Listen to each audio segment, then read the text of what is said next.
Hey everybody, Syntax77 here, and today we're going to be taking a look at the Gregory Optic 48 backpack. This is a backpack with lightweight or ultralight backpacking in mind, and I actually just got done using it on a 3-day, 2-night trip down in the Nantahala National Forest in North Carolina. I actually did a full hour-plus video where I showed this pack in action. Perhaps you've already seen that video and you're looking for more info on the pack I used. Well, we're about to get right into it. And if you stumbled upon this because you're on the fence about the features and possibilities of this pack, well, then if you would like, you could check that video out for even further detail on how my experiences went with this pack. But today I'm going to get even more nitty-gritty. We're going to look at all the features of this pack. I'll show you that, and along the way I'll bring up some of my kind of real-life experiences with me using it out on the trail. So let's just get right into it and start with kind of the overall specs for this pack. Now this pack is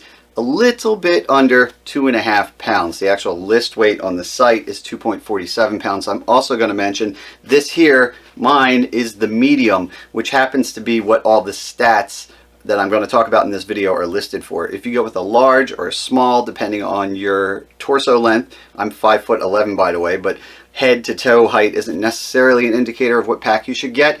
Torso length is more important. If you go on the Gregory website or just do a Google search, you'll find lots of ways to get torso length. But mine is a medium. Now, that means it is truly the 48 liter capacity. If you were to go with the small, the actual capacity would be 45 liters. And if you go with a large, the actual capacity is 51 liters. And the weights will vary slightly as well. I did mention under 2.5 pounds, but if you strip this down, which we'll get into, I actually, real life, measured it to 2.2 pounds, or right on a kilo, pretty much, 1,000 grams. And one of the factors for that weight brings up one of the features of this bag. Up top, you're going to see the standard sort of top pouch there with the zipper, right? So we'll go right into that. That zipper's open, pretty standard fare, so you can keep stuff organized right up top there. And then if I flip it open, there's another zipper that you can use for storage as well. You also notice it says rain cover and ultralight weather flap. Now the rain cover I was aware of, and let's talk about that right now. That's a pretty cool feature. I've said it before. It's kind of when you first start backpacking, it's one of the more painful things to realize that once you pick out your backpack and you're ready to drop that coin, you're going to end up wanting to get a pack cover or a rain cover so that when it rains, you're fully protected from the rain. Now, a lot of these packs nowadays do have a water-resistant, pretty resilient coating on them, such as this one right here. So in a light rain, this would probably fare pretty well, but if you're really out there long enough, your pack's probably going to get wet, and that's not a good thing. So you go with a rain cover. Like I was saying, almost always you end up buying that separate. But in the case of this Gregory, they included the rain cover, so that would save you anywhere from 20 to 40 bucks. Factor that in when you're looking at this pack, because my first pack cover was like $40. Me personally, I ended up buying a Dutchware Gear Argon pack cover, and that's what I took on my trip instead of the one that came with it, just because I already had it and it weighed 2 ounces, which brings up another point. The rain cover they give you, not bad at all. It's 3.35 ounces or 95 grams according to my notes over there when I weighed it. So not bad, and you know that it's going to fit your pack because it, well, was designed for it. So that's a good bonus. You got the rain cover there, and beyond that, also inside there, and I didn't even realize this until I was packing for my first trip with it, you'll find another top cover. I believe they just call this the weather shield, and that's pretty much what it is. There's no zippered pockets on either side of this at all. It's just a single piece of that nylon fabric, which the whole pack is made of, and that you can easily swap out for the top pouch, and that'll save you a few ounces but still allow you to cover up that drawstring area up top there. When I weighed this top zipper pouch by itself, it was 3 ounces. This here weather protector, if you will, is only 1 ounce, so a real gram weenie just might do that. In fact, that's what I did on my trip. I found that because I'm pretty minimal and I don't have a lot of gear, I didn't need the extra storage up top, so I just swapped out for this. And to be perfectly honest, if you're carrying a rain cover and you really want to shave another ounce, which is what this weighs, then you could ditch this and I think you'd be just fine. The draw cord cinches down pretty well enough that if it started just initially raining, you'd probably be fine until you got your pack cover on. But in my case, for that trip video, I wanted to show off kind of the full system, so I did bring this myself. In the future, I might not even do that. But again, if you bring a little more gear or you want some more organization, just go with the zippered top pouch.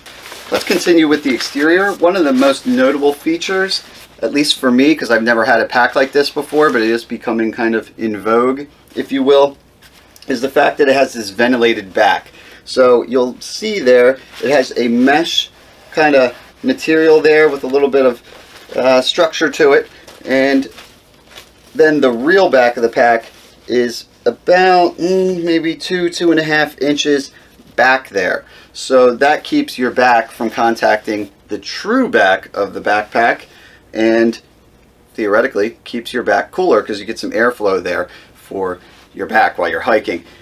Like I said, this is my first experience with this, and I'll say that when I went on my trip, it was in the upper 70s and I was hoofing it pretty good, and it was definitely humid down in North Carolina.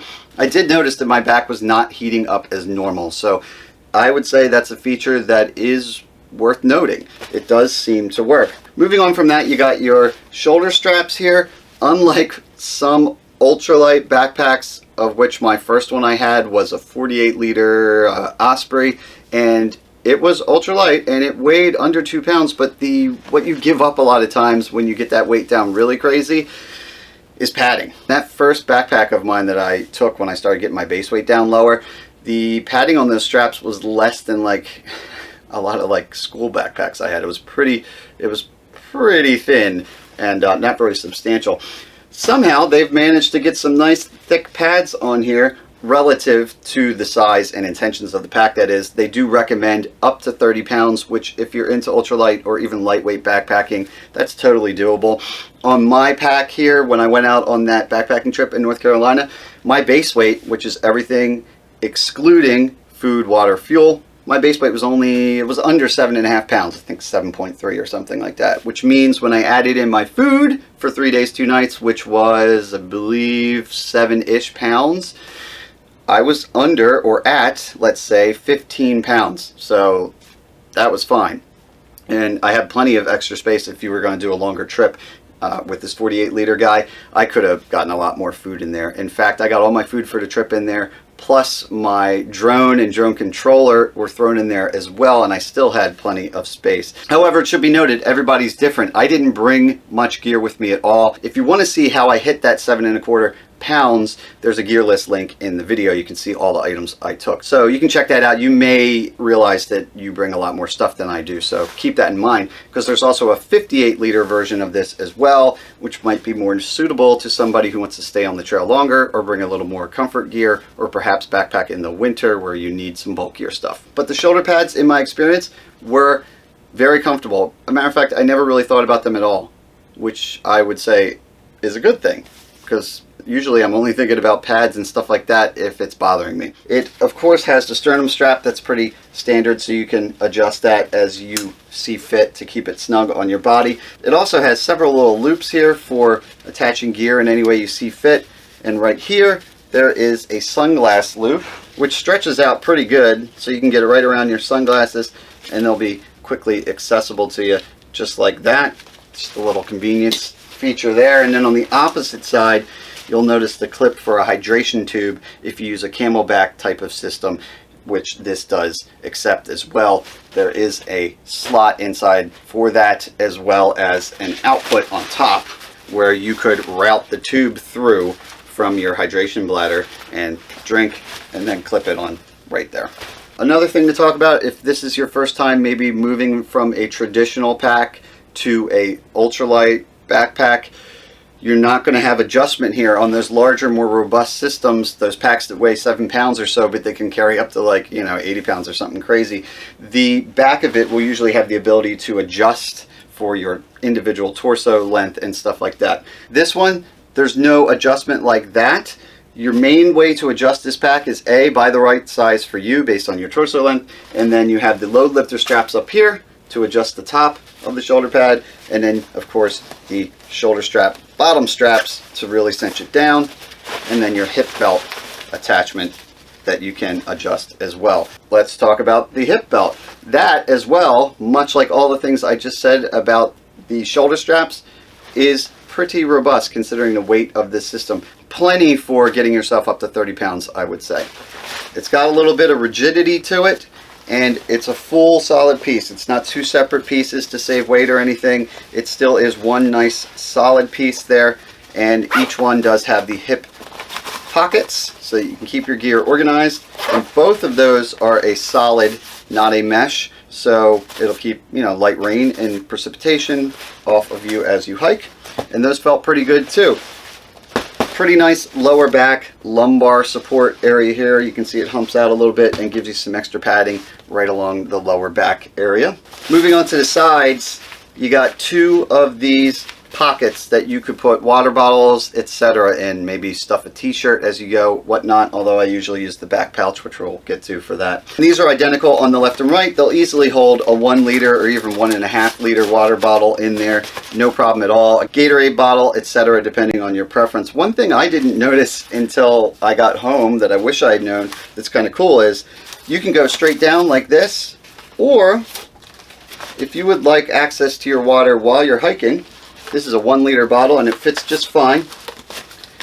It actually is accessible. There's a little opening from the front there as well. So while you're walking along, it's pretty easy. You can actually reach back, pull that water bottle out, drink, slip it back in, and you're good to go. So that is convenient. There's a little loop here. You might be like me and think, oh, that would go over the lid to your water bottle. Not quite so. It's not quite big enough for that, but very simple. Solution to that: take a little bit of shock cord. That's just stretchy cord like this. This stuff's great for doing kind of DIY modifications to your pack and whatnot. You can tie a little loop on there and you'll have a little modification to keep your water bottle from popping out. I don't really think it popping out would be a major issue. It's pretty snug in there, but depending on the shape of water bottle you use, that is an option. Also on the side there, you'll see it has compression straps. We've got this orange one and this gray one. They are separate. The top one is the gray one, and that's going to compress the top of your pack. A lot of times I forget to do that, but it will keep your gear inside more secure, which makes it shift less, which is going to reduce fatigue, because the more secure your pack is while you're hiking, the better, instead of having your center of balance and everything shifting all over the place all the time. So you can cinch that down there after you've loaded it, right? And then down here, this bottom one, you got two options. You can have it underneath, or I should say right against the body of the pack, and it'll act just like the top one. It'll compress the contents of the pack. Or if you're carrying a water bottle, you could put that strap over top of your water bottle, and not only will it compress your contents, but it'll secure that water bottle or whatever item you have in that side pouch. I do want to mention something real quick though. You will notice if you look there, I got a little bit of abrasion on there that did occur. I don't know how that happened. It was on my first day, actually, I believe. I saw it that night of using this pack. Now, I will be fair and tell you, I don't know if this was the culprit or not, but I was carrying this little mini tripod in the pouch back there with my water bottle. I have a feeling that may have contributed to my abrasion there. However, it's possible I rubbed against a rock or something. And it brings up a good point about these packs. These ultralight packs, there's a trade-off to everything. I often look at a 7-pound, 6-pound backpack and I scoff, but those are typically more resilient backpacks. Not only do they hold more weight, but you can beat them up a little bit more. If you're going to make the leap into ultralight or even lightweight backpacking, you got to keep in mind to kind of change your approach to things. You may not want to be getting quite so hardcore when you're on the trail if you have packs like this. That being said, I have 3 ultralight backpacking backpacks, if you want to call them that, at this point. All 3 of them have some sort of injury to the mesh. It seems to kind of come with the territory. Perhaps on newer models of this, they'll make that more robust. But again, then you're going to increase the weight if you're, so it's a trade-off, just something to look out for. I will point out though, I continued to use this pack, hike with it, go about my merry way, and that has not spread, those 3 little holes there. Now permanently I should probably put some fray check on there, or like a patch or something, just to make sure it doesn't spread, but it seems to be pretty good. Moving around to the back mesh pocket, and I also will mention while we're back here, if you're used to larger backpacks for heavier weights, you might be accustomed to a separate sleeping bag compartment on the bottom of your pack. That's not the case with this, nor is it with most ultralight backpacking rigs. You're pretty much expected to be going out a lot more minimal than a traditional backpacker, so therefore you're going to have less crap, really. So it's not the end of the world. It would just be more bulk and space if you did that. But anyway, let's get to the mesh pouch. So I'll flip that back. You see you got your little clip there. Opens up. It's just one big mesh area there that you can shove in any gear you want. That's up to you how you want to organize. A lot of times this is where I'll throw a long sleeve shirt when I get a little too warmed up, if I'm on like fall backpacking trip or something like that. Shove that in there, put my water filler in there for easy retrieval, etc. Also on the outside in this kind of region, if you will, there is two loops. You got one little loop here you can get creative with, and then this one here, which is traditionally for either ice axe or a hiking pole. Up at the top there is a loop as well, and then there's also a little shock cord loop here that can be adjusted for the tension you like, and then it clips to itself. So you have options. For an ice axe, standard thing is usually just go through the top and then put your adze through the bottom. Then if you want to make it more secure, you could use this other guy which clips to itself, and it's definitely not going anywhere. Or maybe you got some folding poles like these Z-lights I have here, and you got yourself a pretty secure spot for your pole, which again is on either side, so you could have two hiking poles or one. Me personally, I think hiking poles are quite useful, but because I'm filming and have a camera in my hand all the time, I typically don't bring them because they just end up staying on my pack the whole time. So let's go inside the pack, which is going to be pretty simple because like I mentioned, it's all just one main compartment in there. Especially if you do like I did and you take off that top the zipper pouch. But let's say you have that on there, that's okay. You'll just flip that back by using those two clips, right? And there it is.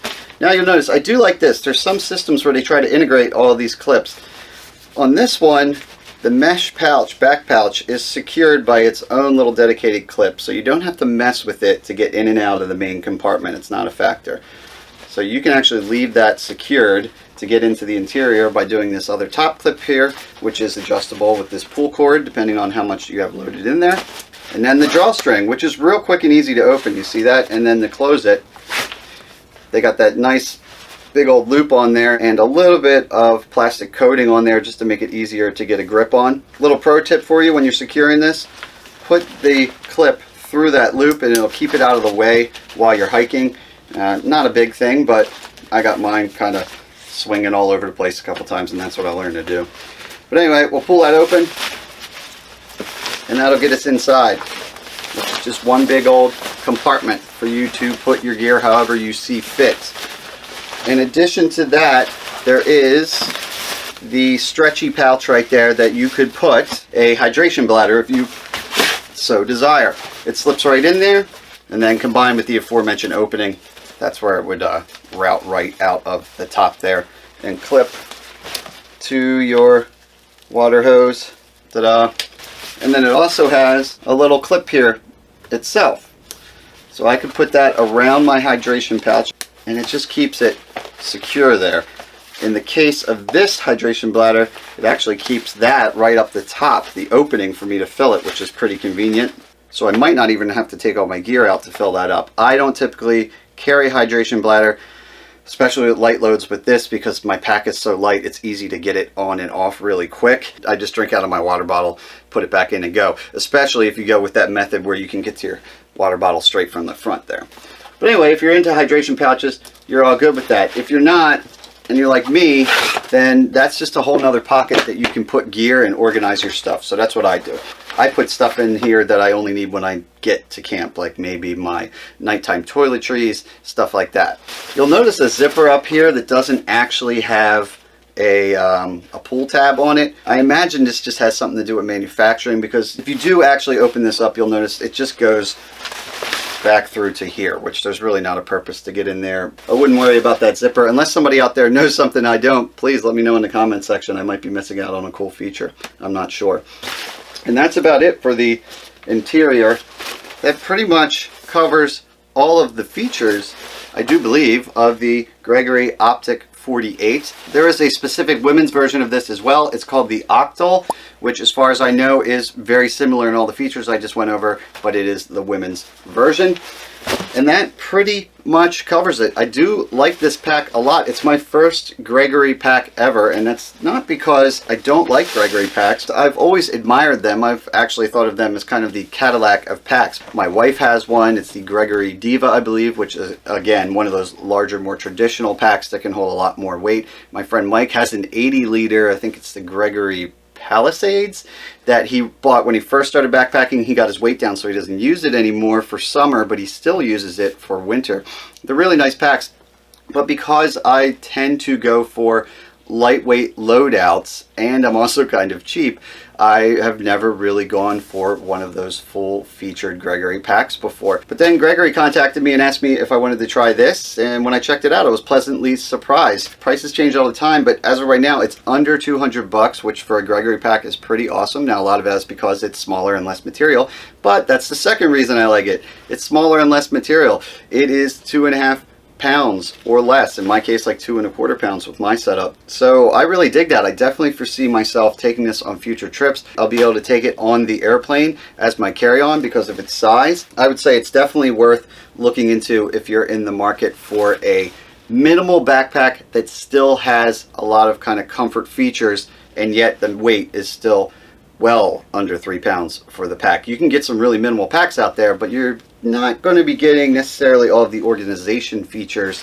that are on this guy, and the quality seems, well, it's Gregory. So from what I've seen over the years, my wife's had her pack for like going on 7 years now, and I think they're really nice packs, so I'm not worried about that. And seeing them come out with a competitor in the ultralight space is pretty cool. So there you go, the Gregory Optic 48 backpack. Till next time, I'm Syntax77, and you have fun out there.